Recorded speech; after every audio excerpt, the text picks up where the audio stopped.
Guys welcome back to my Vartika Rajput motivation video.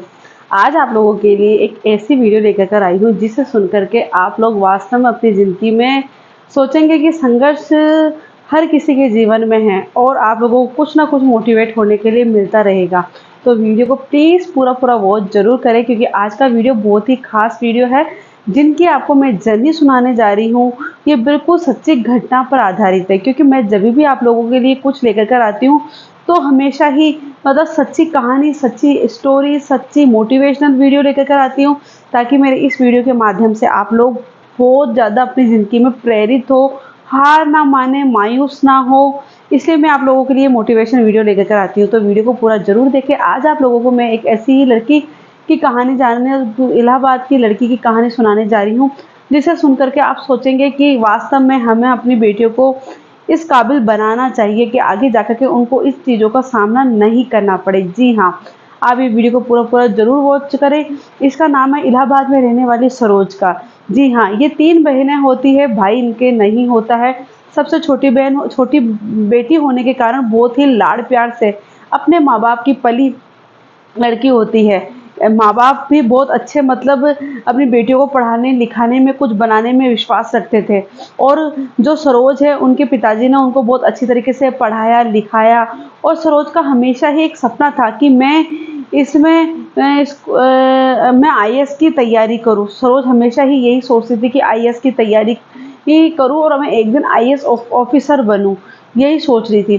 फिर सरोज के साथ में ये होता है कि सरोज पढ़ने के लिए बाहर जाती है। पिताजी है उनके बाहर भेज देते हैं दिल्ली उनको पढ़ने के लिए। फिर वहाँ पे वो कुछ मतलब डिग्रियाँ वगैरह कर कुरा के कोर्स करके वो वापस आती है कि अब उसको जाकर के आईएएस की तैयारी करनी है। तो जब वो आती है तो माँ-बाप बोले कि अब आपकी उम्र इस तरह हो चुकी है कि आपकी अब शादी करने का वक़्त आया है।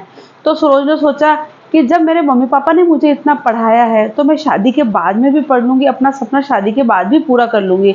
और सरोज की इस तरीके से ही उनके पिताजी शादी कर देते हैं और परिवार जब देखते हैं तो सभी को ही अच्छा लगता है। वो फिर शादी के बाद में पता चलता है कि परिवार कैसा है, कैसा नहीं है। सरोज की शादी कर दी जाती है, सरोज अपने ससुराल जाती है, पर सरोज को नहीं पता था कि जितने आराम से वो पियर में रही, वही ज़्यादा घूंघट प्रथा और किसी से बोलना नहीं, करना नहीं, वो सब कुछ उसको ससुराल में देखना पड़ा, जो उसको पियर में बिल्कुल भी नहीं देखना पड़ा। सरोज की शादी करके जब वो ससुराल जाती है, तब उसको वो इतने घूंघट के अंदर जाती है और किसी को बोलने वो किसी से बात भी नहीं कर सकती, ऊँची आवाज़ में भी नहीं बोल सकती थी। सरोज को बिल्कुल समझ में नहीं आ रहा था कि ये क्या हो रहा है। सरोज के कुछ महीने बीतते हैं, सरोज सबसे छोटी होती है वहाँ पे भी उनके 2 सरोज सबसे बड़ी होती है और सरोज के 2 देवर होते हैं, वो कंवारे होते हैं जिनकी ज़िम्मेदारियाँ भी सरोज के हस्बैंड के ऊपर ही होती है। सरोज के जो भाई थे, तो सरोज के जो बड़ा पति जो सरोज के जो देवर थे और उसकी ज़िम्मेदारी सरोज के पति पर होने के साथ-साथ ही सरोज के सास-ससुर ने बोला कि अब तुम इनकी ज़िम्मेदारी उठाओ, हम लोग हमारे गाँव जाएँगे। तो सरोज के सास-ससुर गाँव चले जाते हैं अपने दोनों बेटों की ज़िम्मेदारी सरोज के ऊपर कर डाल के। सरोज वहाँ से चली जाती है और सरोज के जाने के बाद में सरोज के सास-ससुर वहाँ चले जाते हैं वहाँ से और फिर सरोज के ऊपर उन दोनों देवरों की ज़िम्मेदारी थी। नई-नई थी, वो कुछ जानती नहीं थी, खाना-पीना सब कुछ करना सरोज ही किया करती थी और सरोज की सास बोल के गई थी, अब ये तुम्हारी ज़िम्मेदारी है, अब तुम ही इन दोनों को पढ़ाओ-लिखाओ, जो भी करना है। फिर होता ये है कि सरोज के पति का जो नौकरी होती है उसका वो ट्रांसफ़र दूसरी जगह हो जाता है, तो वहाँ उनको जाना पड़ता है। वहाँ वो छोटा-सा फ्लैट लेते हैं और उसी फ्लैट में सरोज के 2 देवर भी उनके साथ में जाते हैं। बहुत ही छोटा फ्लैट होता है, 2 कमरा, एक लैट्रिन बाथरूम, एक छोटा-सा हॉल, किचन, बस इतना ही होता है। सरोज सोचती है कि मैं इतने से छोटे से फ्लैट में किस तरीके से रहूँगी और फिर सरोज जाकर के उस फ्लैट में रहने लगती है और जब आप जानते ही हैं कि जब कमाई का स्रोत बहुत कम होता है, तब उसमें कमाने के उसके जो पति होते हैं वो बोलते हैं कि हम 2-2 कमरे में क्यों सोए, 2-2 कमरे के अंदर क्यों लाइटें वगैरह जलाएँ, पंखा चलाएँ। सरोज के कमरे में एसी होती है, तो उनके पति जो होते हैं वो सरोज को बोलते हैं कि तुम यहाँ पे ही गद्दा बिछाओ और यहाँ पे ही वो सो जाएँगे, 2-2 का फालतू में बिल क्यों जलेगा। इस तरीके से ही सरोज सोचने लगती है और सरोज यही करती है। सरोज जो होती है वो अपने देवरों को वहीं पे ही मतलब गद्दे विद्दे बिछा देती है और सब लोग ही एक ही कमरे में सोने लगते हैं। जो सरोज का पति होता है वो सरोज को बोलता है कि तुम अब घर पे बैठी मत रहा करो, तुम भी नौकरी किया करो। सरोज ने सोचा कि सही है, आजकल तो ज़माना है बराबर का काम करने का, और सरोज इसी तरीके से बराबर फिर वहाँ नौकरी ढूँढने लगती है और उसको नौकरी मिल जाती है। वो वहाँ पर एक काउंसलिंग का जो होता है वहाँ पर उसको नौकरी मिल जाती है और वो नौकरी करने लग जाती है अच्छी तरीके से, और वो घर पर आकर के सारा घर का काम करके, सुबह जब वो जाती तो भी सारा घर का काम करके, देवर का तो खाना पीना सब कुछ देवर की जिम्मेदारी उनके उसके ऊपर ही थी, तो सब कुछ वो काम धाम करके फिर अपने वहाँ जाती थी और पति के बराबर ही पैसा कमाती थी। फिर ये हुआ कि सरोज के जो पति का था वो यूएस जाने का आ गया था 2-3 महीने का। तो सरोज को बोलती कि मैं भी तुम्हारे साथ में ही चलूंगी। तो सरोज का पति बोलता है कि अभी तो तुम्हें मुझे पैसों से हेल्प करो, क्योंकि वहाँ जाने के लिए खर्चा वगैरह सब कुछ चाहिए, कंपनी अभी नहीं देगी और मैं तुम्हें अभी नहीं लेकर के जा सकता। सरोज सोचती है कि शायद 2-3 महीने का है, बाद में कभी अगर ज़्यादा टाइम का होगा तो मैं इनके साथ में चलूंगी। और यही होता है कि सरोज उनके साथ में, सरोज जो उनके पास पूंजी होती है सरोज की इकट्ठी करी हुई, वो अपने पति को दे देती है और उसका पति वहाँ से चला जाता है 2-3 महीने के बाद में। फिर वो वापस आता है, तब सरोज सोचती है कि अब मतलब मुझे इनसे बात करना चाहिए कि हमारे एक बच्चा होना चाहिए। सरोज अपने पति से बात करती है कि अब भाई इतने टाइम हो चुके हैं शादी का, एक बच्चा अपने होना ही चाहिए।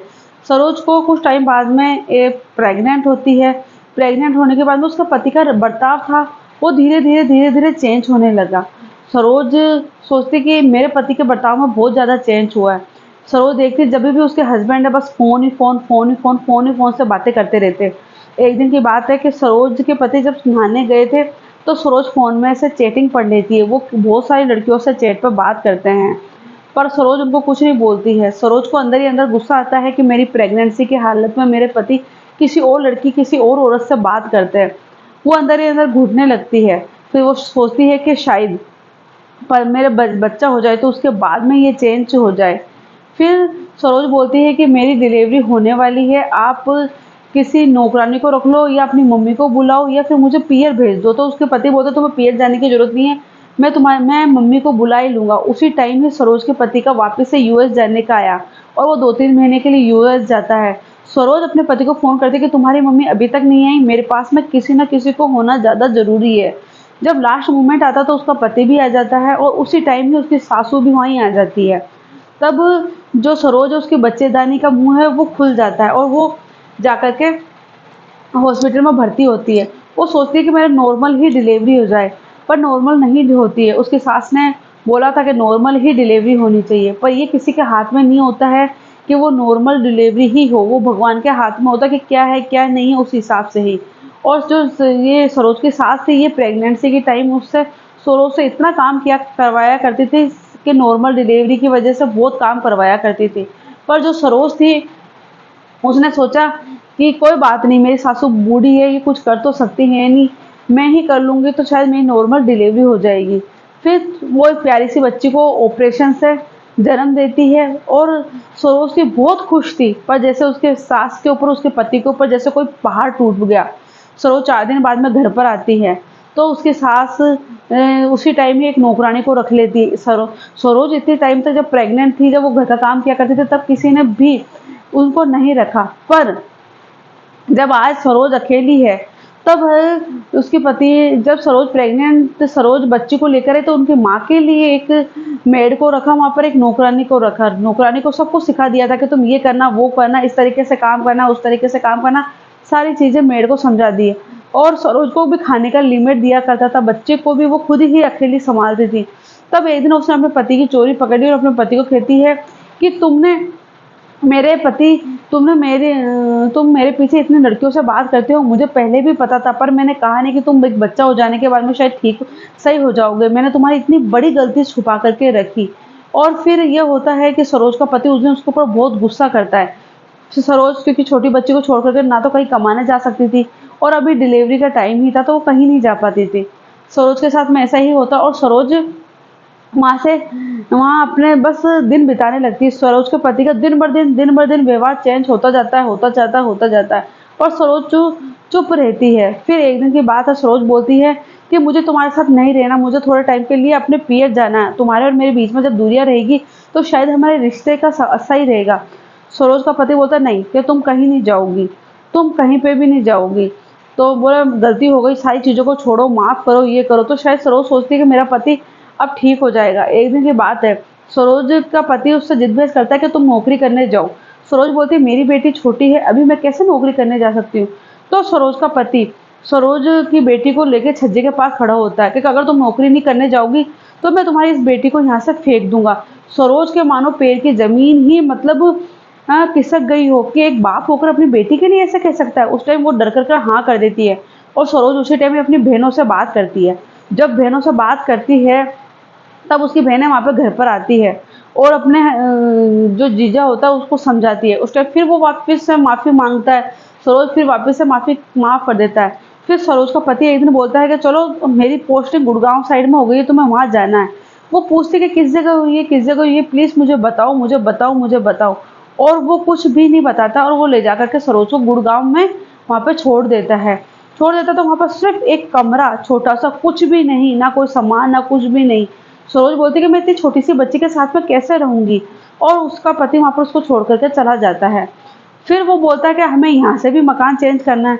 तो वो सरोज का कुछ समझ ही नहीं पा रही थी उसके पति के बारे में कि क्या है। वो अपनी बहनों को बोलती है, उसकी बहनें वहाँ तुरंत आती है और वो अपने जीजा को फिर से समझाती है। तो उसके जो सरोज के हस्बैंड है वो गाली गलौज पर आ जाते हैं। उसी टाइम में उसकी बहनें जब तक बर्दाश्त होती है, जब तक बहुत देर तक सुनती है। फिर उसकी बहनें फ़ोन करती है पुलिस के अंदर और पुलिस आती है। पुलिस बोलती है कि हम तो इसको अभी पकड़ कर लेकर के चले जाएंगे, इसको समझाएंगे, करेंगे, पर तुम देख लो। सरोज बोलती है कि जिस आदमी से मैं शादी करके रही इसको मैं पुलिस में क्या पकड़ूं, छोड़ो, इसको रहने दो। वो पुलिस को मना कर देती कि तुम्हारे घर तुम वापस से चले जाओ, मुझे कोई कंप्लेंट नहीं करवानी। सरोज वहाँ से उसको छोड़ करके वापस अपने दिल्ली अपने माँ बाप के पास में इलाहाबाद में आकर के रहने लगती है। और फिर वो इंतज़ार करती है कि उसके पति का फ़ोन आता है या नहीं आता है। उसकी बेटी 6 साल की हो जाती है जब तक भी उसके पति का फ़ोन नहीं आता है। सरोज ने सोच लिया कि अब मुझे उस पति से कोई वास्ता नहीं रखना जो 6 साल हो गए एक बार कॉल भी नहीं किया। फिर वो वहाँ सोचती रहती कि मुझे कुछ ना कुछ तो करना है, क्योंकि 6 महीने तक वो इतनी डिप्रेशन में रही कि घर से बाहर भी नहीं गई। और एक दिन जिस दिन वो घर से बाहर गई तो वो अपने कॉलेज के सामने ही बेहोश होकर के नीचे गिर गई चक्कर के कारण। और तब उसको कोई 4 लोग उठा कर लाते हैं। तब उसकी बहनें समझाती है कि अगर तू इस तरीके से डिप्रेशन में रहेगी तो तेरी बेटी का क्या हाल होगा, जो तेरा हाल हुआ कल ना जाकर के तेरी बेटी का भी वो हाल ना हो जाए। उसकी बेटी बहुत सोचने लगती, वो अपनी बेटी के लिए सोचती है। फिर वो उसकी फ्रेंड बोलती है कि मॉडल के अंदर मॉडल प्लस का ऑफर आया है, अगर तुम करना चाहती हो तो कर लो। जो सरोज होती है ये अपना पूरा फेट घटाती है और वापस से मॉडल की तैयारी करती है और उसका उसमें सिलेक्शन हो जाता है और वो मॉडल प्लस बन जाती है। वो कई ऐसे फंक्शन अटेंड करती है जिसमें उसकी एक अलग से पहचान बनती है। अब क्या था, अब सरोज ने सोच लिया कि मुझे ज़िंदगी में आगे बढ़ना अपनी बेटी के लिए। उस चीज़ से वो बाहर निकलती है और कई वो कार्यक्रम में हिस्सा लेती है और उसमें वो अच्छी अपनी एक पहचान बनाती है समाज के अंदर।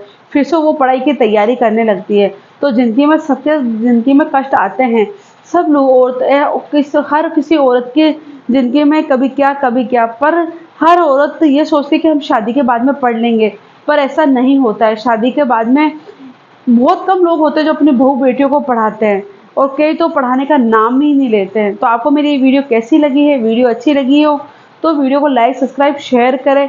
कभी ज़िंदगी में अपने हार नहीं माननी चाहिए, कभी उम्मीद नहीं छोड़नी चाहिए। और जहाँ उम्मीद छूटे वहाँ अपने बच्चों के बारे में, अपने बारे में सोचो, तो फिर से आप लोगों की ज़िंदगी में उम्मीद उठेगी। पर कभी कोई गलत कदम ना उठाएं। जय हिंद, नमस्ते।